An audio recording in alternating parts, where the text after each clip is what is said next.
Au milieu des années 1920, la physique bascule. Ce n'est plus seulement la lumière qui surprend, c'est la matière elle-même qui obéit à des règles que personne n'avait prévues. Pauli pose une interdiction froide et simple qui structure les atomes, et sans laquelle la chimie n'aurait même pas de sens. Heisenberg coupe ensuite le dernier fil qui reliait encore les particules aux images simples et classiques, en disant que certaines choses ne peuvent pas être définies ensemble, pas par manque de talent de la part des physiciens, mais simplement par la nature. Puis Schrödinger propose une théorie qui décrit des possibilités, alors que toi, tu observes toujours un seul résultat. En 1925, le physicien Wolfgang Pauli formule ce qu'on appelle aujourd'hui le principe d'exclusion. C'est l'un des principes les plus fondamentaux de la matière. Sans lui, les atomes n'auraient pas la structure que tu connais, la chimie n'existerait pas sous sa forme actuelle, et la matière solide telle que tu la vois serait impossible. Bon, énonçons la règle. Deux électrons ne peuvent pas occuper exactement le même état quantique dans un même système. Dit comme ça, l'énoncé peut sembler abstrait. Donc pour le comprendre, il faut repartir de ce que signifie réellement un état en physique quantique. En physique classique, décrire un objet est relativement direct. Pour une bille, par exemple, tu peux indiquer sa position, sa vitesse, éventuellement sa direction. Ces informations suffisent à dire comment l'objet existe à un instant donné. En physique quantique, une particule comme l'électron ne se décrit pas de cette manière. On ne parle pas d'une trajectoire précise, mais d'un état quantique qui est une description complète de la manière dont la particule existe dans un système donné. Pour un électron dans un atome, cet état inclut plusieurs informations à la fois appelées des nombres quantiques. Et il y a 4 nombres quantiques. Le but n'est pas de s'attarder sur eux dans cette vidéo car les expliquer serait un peu long. Ce qu'il faut simplement retenir de ça, c'est qu'un état quantique n'est donc pas simplement une position ou une énergie, mais l'ensemble des caractéristiques physiques qui définissent entièrement l'électron dans l'atome. Des caractéristiques évidemment différentes des objets macroscopiques, donc à notre échelle. Et pour se représenter ce que nous dit Pauli, on peut utiliser l'analogie de l'immeuble. On va dire que chaque appartement correspond à un état quantique possible. Et on va dire que les électrons sont les habitants. Dans la plupart des situations ordinaires, les personnes peuvent occuper le même appartement. Sauf que le principe de Pauli affirme exactement l'inverse pour les électrons. Un appartement ne peut accueillir qu'un seul électron parfaitement défini. Bon, il existe une exception technique liée au spin qui permet à deux électrons d'être dans un même état spatial à condition qu'ils aient des spins opposés. Mais même dans ce cas, ils ne sont pas dans exactement le même état quantique puisque le spin est un nombre quantique. Donc ça ne contrevient pas au principe d'exclusion au final. Et si tu te demandes ce qu'est le spin, c'est très dur à expliquer. Le spin, c'est une propriété quantique des particules qui ressemble à une rotation, d'où le nom spin, mais ce n'est pas une rotation réelle comme une toupie. Il sert surtout à décrire comment une particule se comporte face à des champs magnétiques et comment elle interagit avec les autres. Dire que le spin est une rotation est donc une image utile pour commencer, mais elle devient vite trompeuse si on la prend trop au pied de la lettre. Bon, maintenant je pense que tu as compris l'idée du principe qui est relativement simple. Donc il est maintenant temps de voir que cette interdiction n'est pas une règle ajoutée artificiellement. En fait, cette règle, elle découle de la nature même des électrons. Les électrons appartiennent à la grande famille de particules appelées les fermions. Et les fermions subissent le principe d'exclusion, contrairement à la deuxième grande famille de particules qui est celle des bosons. Les fermions sont les particules de la matière, alors que les bosons sont les particules des échanges. Ils représentent les interactions fondamentales. Et les fermions sont des particules élémentaires, ou composites, qui constituent la matière. Les particules élémentaires sont des particules indivisibles à notre connaissance, donc les plus petits grains de la matière qu'on n'ait jamais disséqués, comme les électrons ou les quarks. Et les particules composites sont des particules composées de particules élémentaires, comme les protons et les neutrons composés de quarks. Les fermions, ils ont tous un spin demi-entier, donc un demi, 3 demi, etc. Et ils obéissent au principe d'exclusion de Pauli, ce qui signifie que deux fermions identiques ne peuvent pas être dans le même état quantique. Pour information, c'est ça qui les différencie des bosons. Les fermions ont un spin demi-entier et les bosons ont un spin entier, 0, 1, 2, etc. Ça peut sembler abstrait, mais cette différence entraîne un comportement radicalement opposé. Et donc, Pauli n'impose pas son principe qu'aux électrons comme on a vu, mais à tous les fermions. Il dit que la nature ne permet tout simplement pas aux fermions d'occuper exactement le même état quantique dans un même système. Et dans un atome, cette règle elle a des effets concrets. Les électrons remplissent les états possibles en commençant par ceux de plus basse énergie. Comme ils ne peuvent pas se superposer totalement, ils sont forcés d'occuper des niveaux d'énergie différents, de se répartir spatialement autour du noyau et de former donc des couches électroniques distinctes. Ce principe explique donc toute la chimie. Et au lycée, les profs ne prennent même pas le temps de l'évoquer.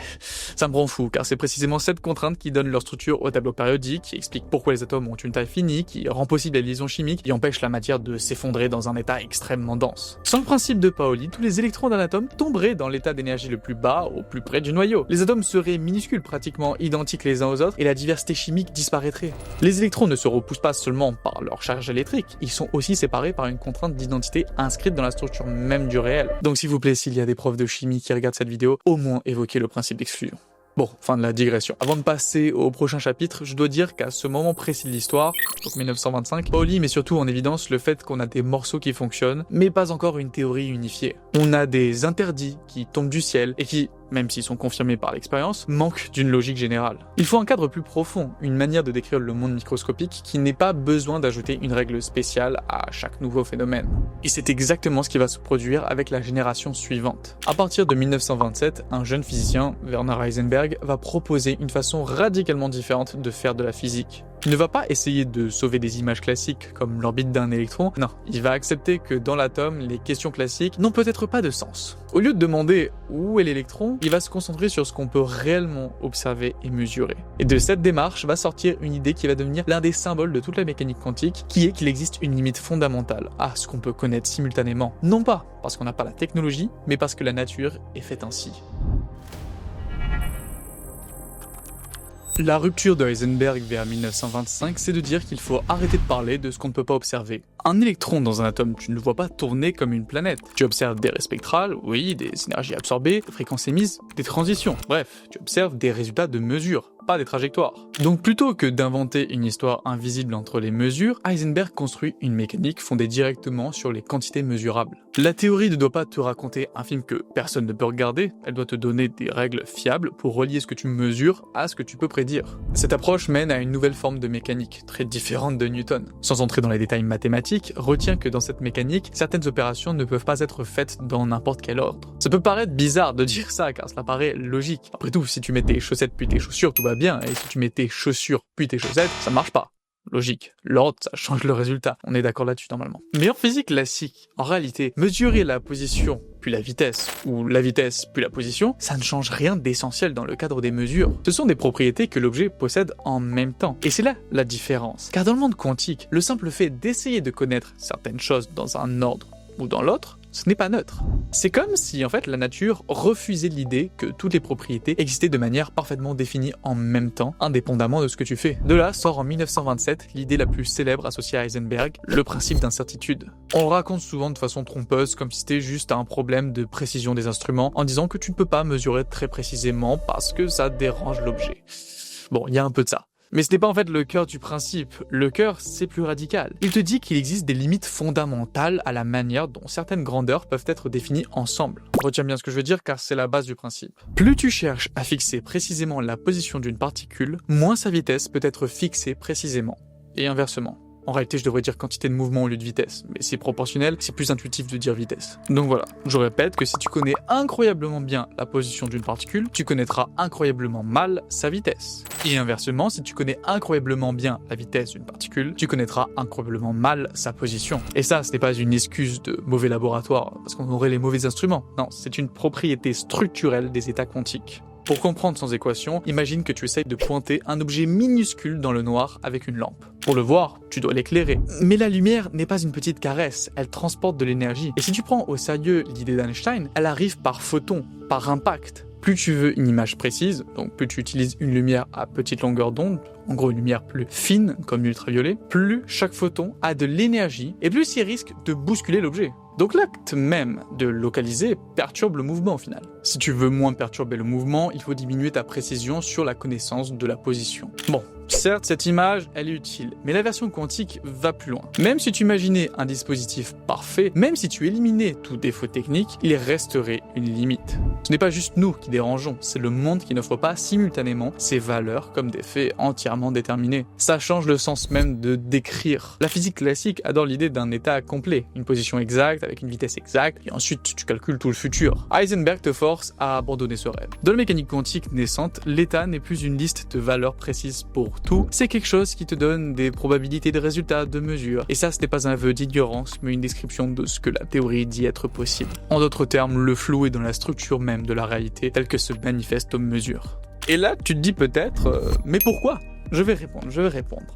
Dans la première vidéo, ou la première partie si vous voyez la vidéo intégrale, on a vu le fait qu'on pensait que la lumière était une onde puis une particule et qu'au final ça dépendait. Et bien en fait, le principe d'incertitude existe parce que la matière se comporte comme une onde. Or, une onde ne peut pas être à la fois parfaitement localisée dans l'espace et parfaitement définie dans son mouvement. Pour les habitués de la mécanique quantique, ce n'est pas choquant de dire que la matière se comporte comme une onde. Mais quand c'est la première fois entendre le fait que la matière se comporte comme une onde, c'est bizarre. Et même si, on va voir ça dans le dernier chapitre, je préfère déjà préciser que ce n'est pas une onde dans l'espace comme une vague, mais une onde qui décrit l'état, une onde mathématique. Et c'est pour ça que l'incertitude n'est pas un défaut de mesure, mais une conséquence directe de la nature même de la matière. Et c'est donc maintenant qu'on passe à Schrödinger, qui propose une approche différente, plus proche d'un langage d'onde. Et cette approche va donner au public, et même à beaucoup de scientifiques, l'image la plus célèbre de la mécanique quantique, une onde de probabilité qui ne dit pas exactement où est la particule, mais où elle a des chances d'être trouvée. Ça sera la naissance du fameux paradoxe du chat de Schrödinger.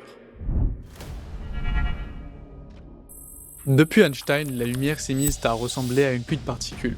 Depuis Heisenberg, on a une mécanique centrée sur ce qu'on mesure avec des règles qui refusent l'idée d'un état parfaitement défini. Beaucoup de physiciens sentent qu'ils tiennent quelque chose de vrai, mais ils ont aussi l'impression d'avoir perdu une intuition simple. Et Schrödinger, lui, il veut retrouver une image plus continue, plus proche des ondes. Et évidemment, il n'invente pas ça à partir de rien, il s'appuie sur une idée qui circule déjà grâce à Louis de Broglie.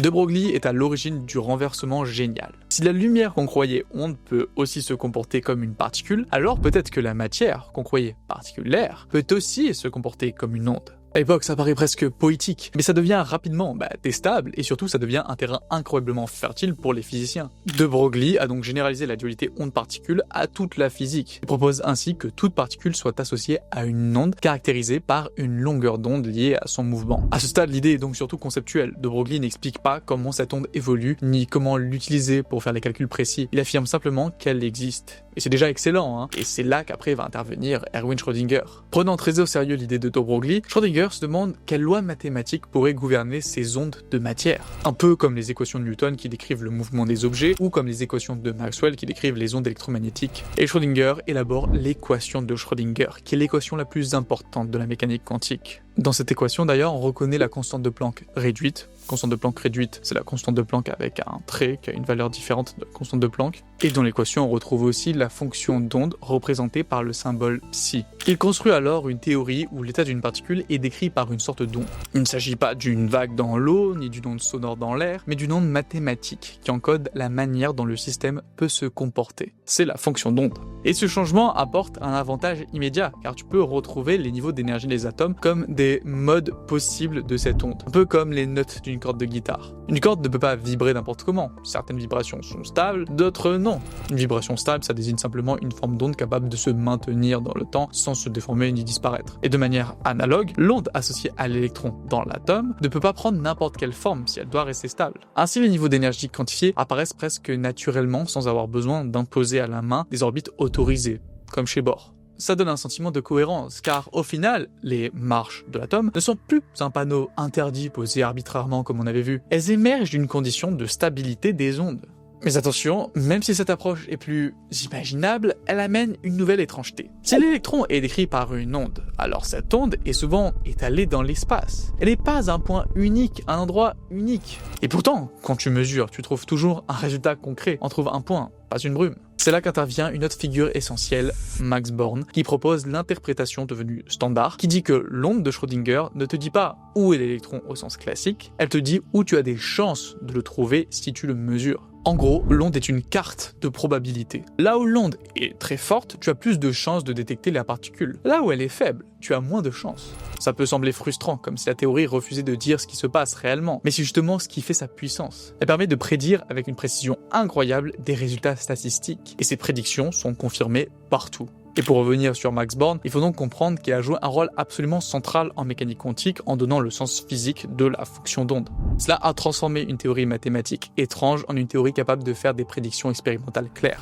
Jusqu'en 1926, la mécanique quantique, notamment l'équation de Schrödinger, fonctionnait très bien mathématiquement, mais personne ne savait vraiment ce que représentait la fonction d'onde psi. Max Born a proposé une interprétation radicalement nouvelle car il dit que la fonction d'onde ne décrit pas directement une réalité physique observable, mais elle a un outil de calcul de probabilité. Plus précisément, c'est le carré de son module qui donne la probabilité de trouver la particule en un point donné de l'espace lors d'une mesure. Cette idée, donc l'interprétation probabiliste de Born, marque une rupture profonde avec la physique classique. La théorie ne prédit plus des trajectoires déterministes, mais seulement des probabilités. Cette contribution a donc des conséquences philosophiques majeures. Elle introduit l'idée que l'indéterminisme détermination n'est pas due à notre ignorance, mais qu'elle est fondamentale dans la nature. Ce n'est pas que l'électron a une position inconnue avant la mesure, il n'y en a tout simplement pas de définie. Et c'est cette vision qui sera au cœur de l'interprétation dite de Copenhague, défendue ensuite par Bohr et Heisenberg, et qui sera d'ailleurs vivement critiquée par Einstein.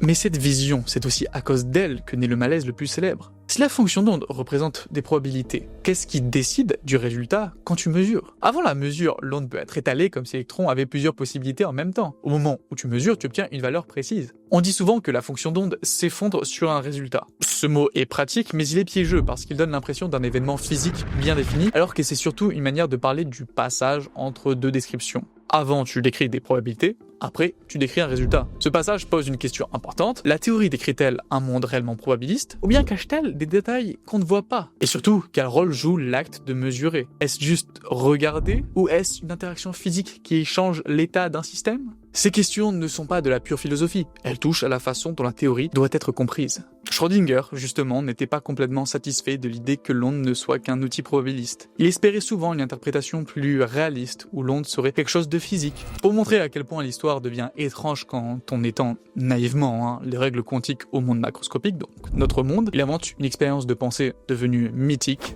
le chat de Schrödinger.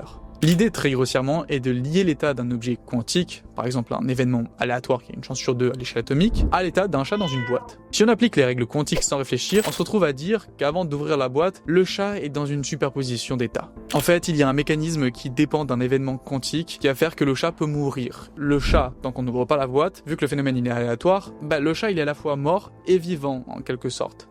Schrödinger, il raconte pas ça évidemment pour dire que les chats sont quantiques, mais pour mettre en évidence le problème qui est comment passe-t-on de la superposition quantique au fait tranché de notre expérience quotidienne. Le chat en fait c'est une alarme intellectuelle, pas une prédiction littérale sur les animaux évidemment. Et c'est là qu'on peut enfin définir clairement sans équation ce qu'est la mécanique quantique au sens où elle est née de toute cette histoire. Ce n'est pas juste la physique des trucs très petits, c'est une nouvelle manière de décrire la nature où l'état d'un système n'est plus une liste de propriétés parfaitement définies, mais une description qui contient des possibilités avec des probabilités et des règles d'évolution. C'est une théorie où certaines grandeurs ne peuvent pas être fixées ensemble avec une précision illimitée, c'est Heisenberg, où l'énergie et d'autres quantités prennent des valeurs discrètes dans certains systèmes, Planck et Bohr, où la lumière et la matière peuvent se comporter parfois comme des particules, parfois comme des ondes, Einstein et de Broglie, et où les règles profondes de la matière imposent des interdictions comme celles qui empêchent les électrons de se copier les uns les autres. Pauli. Ce qui est frappant, c'est que ces idées ne sont pas sorties d'un seul cerveau, ni d'un seul moment de génie, mais d'une série de confrontations avec des expériences qui refusaient d'obéir à la vision classique. Si tu prends du recul, tu vois aussi ce que cette naissance raconte sur la science elle-même. La mécanique quantique n'a pas été inventée parce que des physiciens avaient envie d'un monde mystérieux. Elle a été forcée par des détails concrets. Une courbe de rayonnement qui ne tombe pas juste, des électrons qui sortent d'un métal d'une manière incompatible avec l'onde classique, des atomes qui ne s'effondrent pas, des spectres en raies, des règles de remplissage des couches électroniques. Chaque étape a ajouté une contrainte, puis une idée nouvelle pour la satisfaire. Et à la fin, le résultat est une théorie qui marche avec une précision déconcertante, mais qui demande d'abandonner certaines intuitions simples. Bon, évidemment, je me suis concentré sur les chercheurs à la base de la mécanique quantique. Il y aura bien évidemment d'autres vidéos traitant de ce domaine fascinant avec d'autres grands chercheurs. J'espère que la vidéo t'a plu, merci aux tipeurs pour soutenir mon travail. Votre soutien est d'une grande aide, surtout ces derniers temps. N'hésite pas à liker, commenter, t'abonner, partager ce que tu veux pour me soutenir si tu en as envie. En tout cas, déjà merci d'être resté jusqu'au bout. Il ne me reste plus qu'à te dire à la prochaine.